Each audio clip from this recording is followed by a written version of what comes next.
Can a single career destroy the confidence of a legend in your team? What Lewis Hamilton lived with Ferrari in the GP of Spain 2025 was more than a bad performance. It was a devastating revelation. Barcelona had to mark the turning point for Ferrari. The Circuit de Catalunya has always been an ideal laboratory to measure the true potential of a Formula Car 1. The long high-load curves, the changes of direction and the abrasive asphalt expose without filter the virtues and defects of any car. And that is why Ferrari chose this layout as a stage to release his first major update package of the year.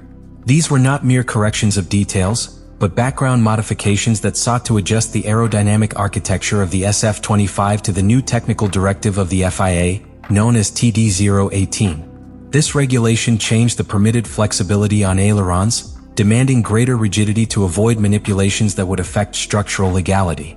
Ferrari redesigned his front wing to better redistribute the load in the front and refined the rear wing to look for more efficiency in straight without losing support in fast curves. Internal simulations were optimistic. The numbers suggested that the SF25 should at least match McLaren's performance and approach Red Bull in career conditions. Everything seemed to fit in theory. On the track, on Friday of practices, he partially confirmed those hopes. Hamilton showed good speed in the long batches and its classification rhythm was strong. On Saturday, a fifth place on the grille was reasonably promising. Moreover, the temperature and wind conditions on Sunday were stable, which eliminated unpredictable variables. When the traffic lights went out, Hamilton made an impeccable start.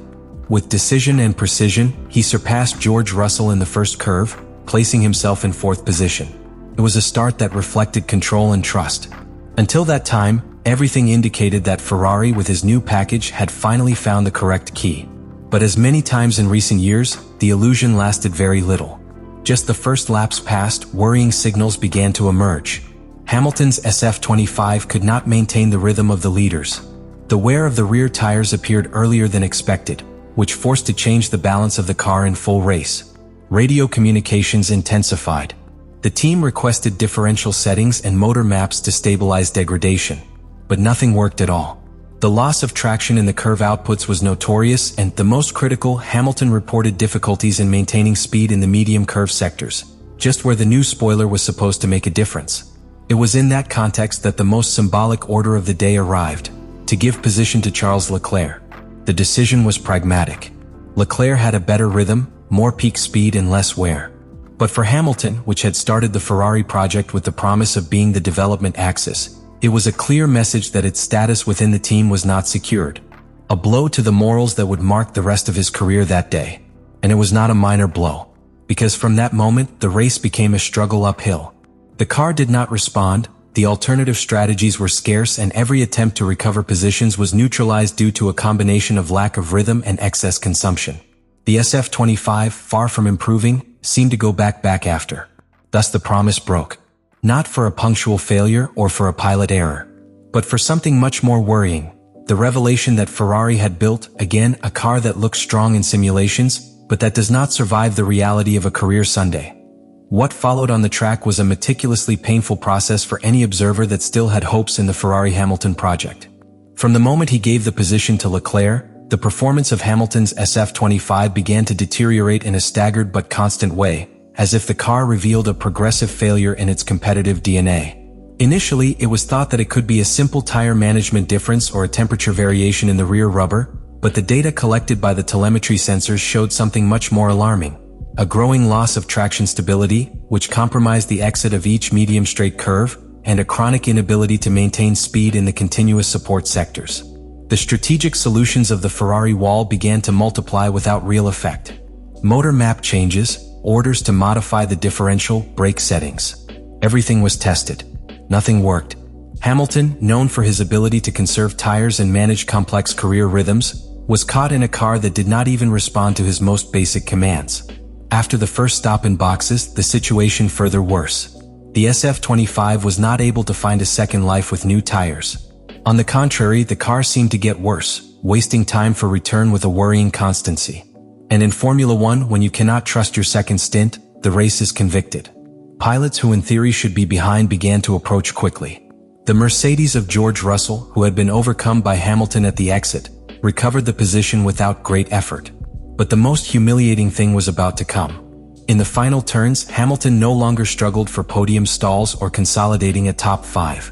He struggled not to be devoured by the midfield. And it was there that the collapse reached its maximum symbolic expression. Nico Hülkenberg, aboard the Modesto Sauber C45, exceeded the Ferrari number 44 with a maneuver that would never have been conceivable a few weeks ago. Sauber, a team that still fights with the stability of his car on each path, managed to leave a supposedly improved Ferrari behind. The image was devastating. Not only for what it implied in terms of performance, but for what it reflected in terms of perception. The pilot with more victories in the history of sport, defeated by one of the less competitive cars of the year. And not due to an isolated technical failure, but due to pure lack of rhythm. By chronic impotence. On the radio, Hamilton's tone said everything. In a message recorded already as one of the toughest in his recent career, he said textually, "I think we have something wrong with this car, partner. It's the worst thing he has ever been." These are not empty words. Coming from a pilot who has led winning cars, mediocre and directly evil in his more than 15 years in the category, this trial is not an emotional complaint, it is a professional evaluation. In Ferrari, this message had to sound like a seismic alarm. Hamilton was not only describing a bad career. "I was questioning all the technical architecture of the SF25. The final classification of 6th place, slightly made up for the penalty of Verstappen, was no comfort." Hamilton's gestures when getting out of the car were eloquent. His body language transmitted disappointment, but above all disbelief. In the mixed area, there were no hopeful statements or diplomacy. Only one word: zero. Thus the British described any attempt to rescue something positive from the weekend. An unusually cutting attitude for a pilot who usually maintains his composure even in the most frustrating moments. This emotional collapse makes it clear that the situation goes beyond the technical. Barcelona's collapse was also psychological. It was the confirmation that something is deeply broken in the Ferrari 2025 project. And the worst thing is that anyone seems to have a clear solution. Ferrari not only failed in performance. He failed in vision, failed in project coherence, and above all, he failed to understand what he really needs to build a champion car. The SF25, which should be a solid evolution of the SF24 with structural improvements to approach the performance shown by McLaren in 2024, has revealed a worrying disconnection between the theoretical concepts of the technical department and the competitive reality of the track. And this is not a simple error of setup. It is a crack in the central design of the car. From the preseason tests in Bahrain, inconsistencies were already evidenced. While McLaren and Mercedes worked in long career simulations with C2 and C3 tires showing controlled degradation and stable balance, Ferrari ranged between batches with good initial rhythm that collapsed quickly after just 10 laps. The SF25, according to filtered internal data, presents an extremely narrow temperature operational window, especially in hard compounds. This means that its behavior changes drastically for just some degrees of variation in the asphalt. If the car is not exactly in the ideal range of thermal balance, it loses traction, loses passage through curve and overheat its rear tires. It is a technical sentence that limits any strategic margin. The most alarming thing is that not even Hamilton has been able to compensate for these deficiencies. And that is a definitive diagnosis. Because if a pilot like Lewis, capable of maximizing unstable cars such as the W12 of 2021 or the W13 on its worst weekends, it fails to adapt to SF25, we are facing an intrinsically problematic design. In interviews after the GP of Spain, Hamilton confessed that he had to modify his driving style deeply, migrating to more typical techniques of Leclerc. Release the accelerator before, look for more minimum speed in curve, minimize weight transfers in braking. But even so, the car did not respond with the predictability that a pilot needs to compete to the limit. Each curve entry was uncertainty, and each output was a negotiation between wasting time or destroying tires. This technical disconnection has also begun to erode the internal confidence of the team. The decisions that until a few months ago seemed strategically reasonable today are questioned hard. Did you bet on an aerodynamic philosophy that compromises the general balance too much? Was the impact of the TD018 technical directive underestimated on the rigidity of the ailerons? Did development resources focus on wrong areas? These questions no longer circulate between external analysts.